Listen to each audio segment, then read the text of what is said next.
ఈన్సీకి హరిరామట అతను నిజంగా వీళ్ళకి చిత్తశుద్ధి ఉంటే అతన్ని ఇమ్మీడియట్ గా సర్వీస్ ని డిస్మిస్ చేయాలి. నెగ్లిజెన్స్ మీద క్రిమినల్ కేసు పెట్టాలి. కానీ అతను వెనకేసుకొచ్చి మంత్రులు మాట్లాడుతున్నారు. మరి మరింత లోతుగా పరిశీలిస్తే ఆ కాలువ మెగా కంపెనీకి మెయిన్ కాంట్రాక్ట్ ఇచ్చి సబ్ కాంట్రాక్టు కాంగ్రెస్ పార్టీ నుంచి కొనుక్కున్న ఎమ్మెల్యే ఉపేందర్ రెడ్డికి ఇచ్చిండ్రు. అదేవిధంగా టిఆర్ఎస్ ఎమ్మెల్సీ కరణే ప్రభాకర్కి ఇచ్చిండ్రు. అంటే ఈ రాష్ట్రం మనందరినీ తాకట్టు పెట్టి మనని మన పిల్లలని వాళ్ళ పిల్లల్ని తాకట్టు పెట్టి ఇప్పుడు సుమారు 3.5 లక్షల కోట్ల తాకట్టు పెట్టి ఇటువంటి పనులు వాళ్ళు చేస్తారు. ఇంత గలీజు పనులు పూర్తిగా రాష్ట్రాన్ని దోచుకోవడం, రాజకీయాన్ని అసలు ఏ స్థాయికి దిగజార్చిందో ఎవరు ఊహించలేరు. కాంగ్రెస్ పార్టీ సింబల్ మీద గెలిచిన ఉపేందర్ రెడ్డికి ఆ వర్క్ మెగా ఇంజనీరింగ్ కి టెండర్లు వస్తే అతనికి ముఖ్యమంత్రి స్థాయిలో చెప్పించి sub contract Paleru MLA Upender Reddy TRS MLA కరణే ప్రభాకర్కి ఇచ్చిందండి. అంటే దొంగలు ఊర్లు పంచుకున్నట్టు ఇక మొత్తం ఈ రాష్ట్రాన్ని దోచుకోవడానికి ఇది సింబల్ కాదా అని అడుగుతున్నాం.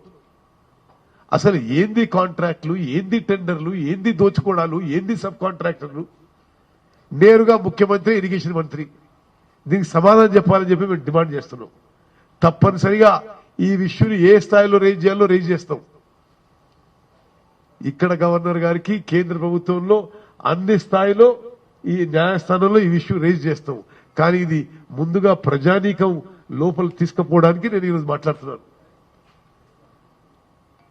కొండపోచమ్మ సాగర్ కాలువని ఒకరికి టెండర్లో ఇచ్చి వారి ద్వారా పార్టీ మారినందుకు గిఫ్ట్ గా మరి ఎమ్మెల్యే ఉపేందర్ రెడ్డికి టిఆర్ఎస్ ఎమ్మెల్సీ కరణే ప్రభాకర్కి ఇచ్చిండ్రా లేదా ముఖ్యమంత్రి గారు?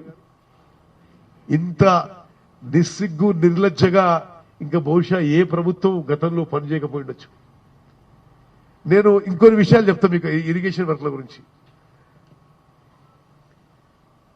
నేను ఈ Seethamma Sagar project Dummugudem barrage tender విషయంలో 2600 కోట్ల టెండర్. నేను టెండరు సబ్మిట్ అయినాక ఓపెన్ కాకముందే చెప్పినా ఇది ముఖ్యమంత్రి ఇంట్లో మ్యాచ్ ఫిక్సింగ్ అయింది, ఈ పని ఎల్ఎన్టీకి రాబోతుందని. మరి నాకు ఎట్లా తెలుస్తుంది? నేను మీకు ఉదాహరణలు ఉన్నాయి, మీ పత్రికలే ప్రింట్ చేసినాయి, నా ట్విట్టర్ ఉంది. దుమ్ముగూడెం బ్యారేజ్ టెండర్ ఓపెన్ కాకముందే ఇది ఎల్ఎన్టీకి మ్యాచ్ ఫిక్సింగ్ అయిపోయిందని చెప్పినా అదే విధంగా వచ్చింది.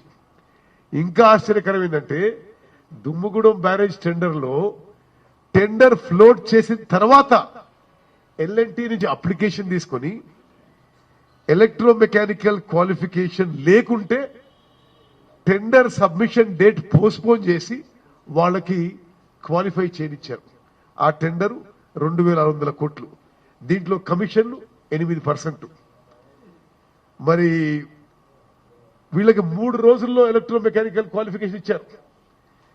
చాలా కంపెనీలు, ప్రెసిషన్ ఇంజనీరింగ్ లాంటి కంపెనీలు సమస్య నుంచి వెయిట్ చేస్తున్నాయి ఎలక్ట్రోమెకానికల్ క్వాలిఫికేషన్ కోసం, ఇవ్వలేదు. ఇది డే లైట్ రాబరీ కాదా అని చెప్పి నేను అడుగుతున్నా. డే లైట్ డెకాయిటీ జరుగుతుంది. Last date of submission of bids was extended to permit L&T to qualify. తప్పనిసరిగా ఇది మేము ఈ స్థాయిలో వదిలిపెట్టాం. మేము చీఫ్ సెక్రటరీకి నేను అఫీషియల్ లెటర్ రాసిన, ఆయన ఏం పట్టించుకోకుంటే ఆయన వీళ్ళ పాత్ర ఉండని అనుకోవాలి. తప్పనిసరిగా మేము ఏం చేయాలో చేస్తామని చెప్పి మనం చేస్తున్నాను. అదేవిధంగా ఎల్ఎన్టీకి ఎలక్ట్రోమెకానికల్ వర్క్స్ ఏమో క్వాలిఫికేషన్ లేకుండే, సివిల్ వర్క్స్ ఏమో ఎక్స్పైర్ అయి ఉండే. అయినా సరే వాళ్ళకే వర్క్ ఇవ్వబోతుందని చెప్పి నేను టెండర్ ఓపెనింగ్ చెప్పిన, టెండర్ తర్వాత కూడా అదే తెలియదు. అంత పెద్ద వర్క్ కి 13 అందరినీ భయపెట్టించి ఇద్దరిని టెండర్ ఏమన్నారు. ఆ టెండర్ వీళ్ళకి ఇచ్చేసింది. మీకు ఎల్ఎన్టీ పనితీరు చెప్తున్నా తెలంగాణలో. అంటే వాళ్ళు ఎవరికి ఎంత కమిషన్ ఇస్తుందో ఒకసారి గుర్తుపెట్టుకోండి మీరు. అంతకుముందు మేడిగడ్డ బ్యారేజ్ వరకు అది వర్క్ అవార్డెడ్ at 2591 crores. దయచేసి ఇది జాగ్రత్తగా వినాలి. Medigadda barrage work awarded to L&T at 2591 crores. అది కూడా 2.7% ఎక్సెస్ లో. దెన్ అదే వర్క్ ని అదే ఎల్ఎన్టీకి 2500 నుంచి 3200 crores పెంచేసారు. ఎవరు పెంచినా? ఈఎన్సీ మురళీధర్రావు.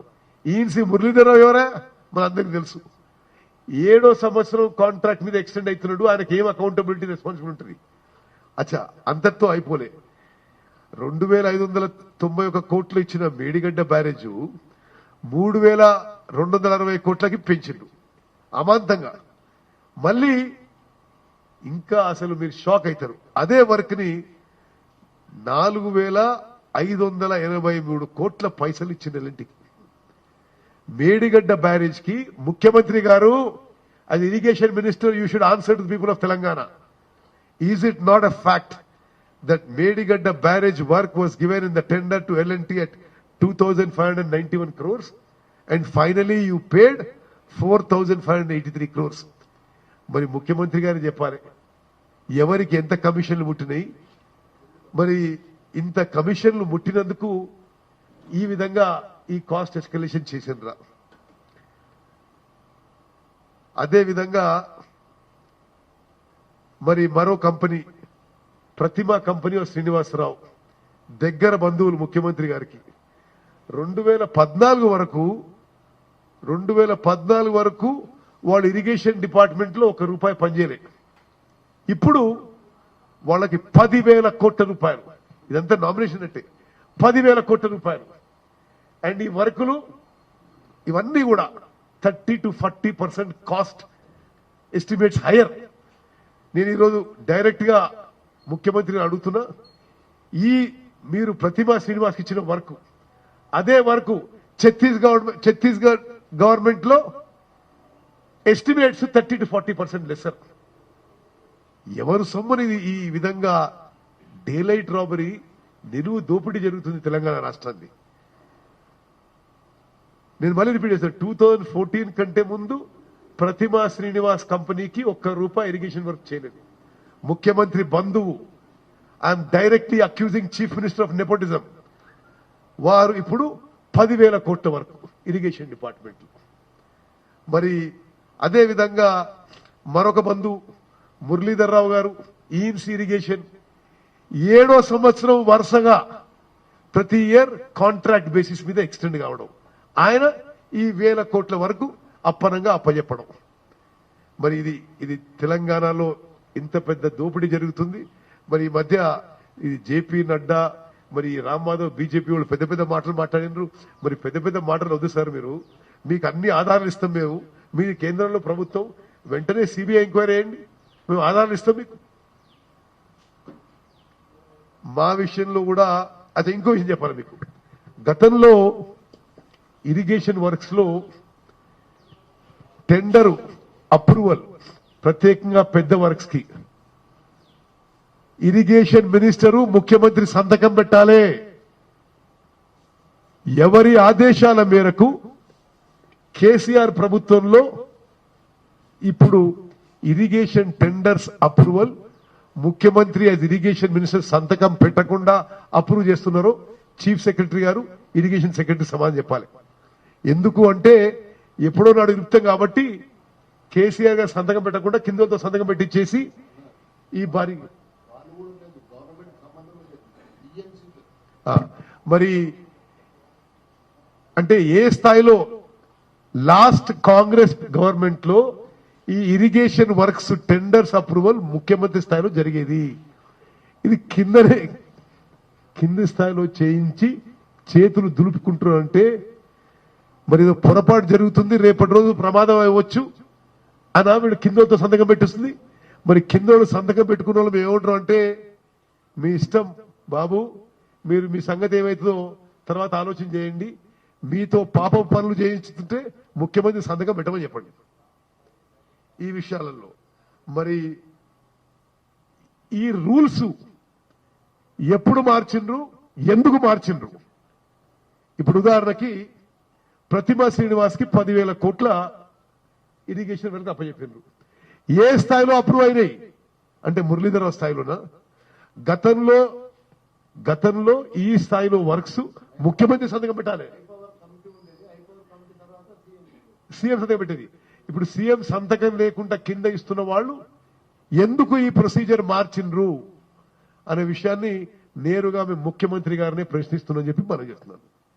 నేను చీఫ్ సెక్రటరీ గారికి ఈ లెటర్ రాసి చాలా రోజులైంది.